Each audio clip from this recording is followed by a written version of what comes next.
राधे राधे। और जी आपका भी कर्मों के ऊपर ही है, कह रहे हैं कि हमने आपको एक प्रवचन में सुना था कि हर इंसान को अपने कर्मों का फल मिलता है। अगर माता पिता के कर्मों का फल उनके बच्चों को भी मिलता है, अच्छा हो या बुरा, नहीं, जीव को अपना कर्म भोगना होता है, संयोग बनता है, पूरा जाल बिछता है। तुम्हारे ये कर्म तो तुमको ऐसा पिता मिलेगा, तुम्हारे ऐसे कर्म तो तुमको ऐसा पुत्र मिलेगा। वो कर्म का पूरा विधान मिलाया जाता है और पूरा परिवार बनता है उस जाल में। ये माँ है, ये बहन है, ये भाई है, ये पिता है, ये रिश्ता है, ये नाता है। जिसको जितना भोग भोगना है उतना उसको दुख भोगना पड़ेगा।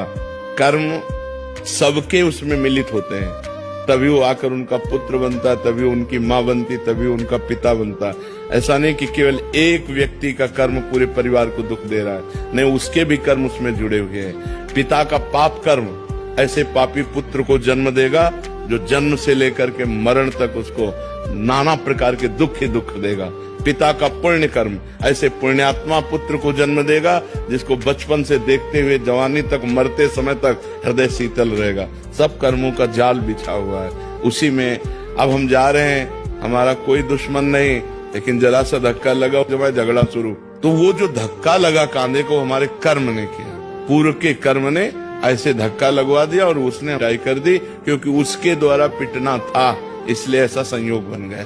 कर्मों का बड़ा सूक्ष्म स्वरूप है, उसका निर्णय करना बहुत कठिन है, वो तो केवल भगवान ही जानते हैं। सुनो भरत भावी प्रबल, बिलख कहो मुनिनाथ, हानि लाभ जीवन मरण जस अपजस विधि हाथ। वो विधान भगवान के हाथ में है।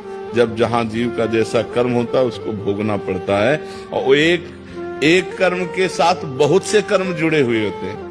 माता का कर्म, पिता का कर्म, भाई का कर्म, बहन का कर्म। तो अब एक ने गलती की और सबको दुखी होना पड़ा, उनको अपने अपने कर्मों का फल भोगना पड़ रहा है, क्योंकि वो ऐसा ही कर्म करेगा कि पूरा परिवार जले।